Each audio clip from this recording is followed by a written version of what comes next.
অনেকটা ঘটা করেই সবাইকে চমকে দিয়েই ইতিহাস গড়েই সেমিফাইনালে উঠেছিল আফগানিস্তান। তবে সেমিফাইনালের ম্যাচে দক্ষিণ আফ্রিকার বিপক্ষে এগোন আফগানিস্তান। একদিনের ব্যবধানেই মুদ্রার উল্টো পিঠ দেখতে হলো আফগানিস্তানকে। মাত্র 56 রানে অল আউট প্রোটিয়াদের বিপক্ষে। রশিদ খান তাই তো বিমর্ষ হয়ে দেখছিলেন ব্যাটারদের দেওয়া আসার মিছিল। যখন মাত্র 27 রানের মধ্যেই 5 উইকেট পড়ে যায়, ডিজে ব্রাভো তিনি যা মাথা নিচু করেছিলেন আর মাথা উঁচা করতে পারেননি। মাথা উঁচু করার আগেই অল আউট হয়ে গেছে আফগানিস্তান। তাই তো এদিন হতাশার একদিন কাটাতে হলো আফগানিস্তানকে। রাহমানুল্লাহ গুরবাজ এবং ইব্রাহিম জর্ডান যাদের জ্যোতিতে ভোর করেই আফগানিস্তান দুর্দান্ত খেলছিল, কিন্তু এদিন 2 ব্যাটারি করে হতাশ। ডাক মেরে ফিরে যান রাহমানুল্লাহ গুরবাজ।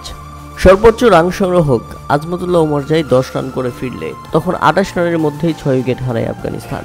তাতে কার্যত সেখান থেকেই ছিটকে পড়ে তারা এবং শেষ পর্যন্ত 56 রানে অল আউট। সেমিফাইনালের মতো গুরুত্বপূর্ণ ম্যাচে এই দিন দেখতে হবে আফগানিস্তানকে, সেটা হয়তো তারা শুরুতে কল্পনাও করতে পারেনি।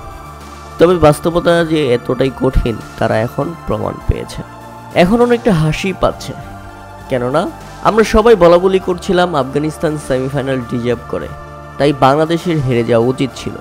অথচ আফগানিস্তানের ভাগ্য অত্যাধিক ভালো যে বাংলাদেশ 12.1 ওভারের চক্করে পড়ে ম্যাচটা শেষ পর্যন্ত হেরে গেছে।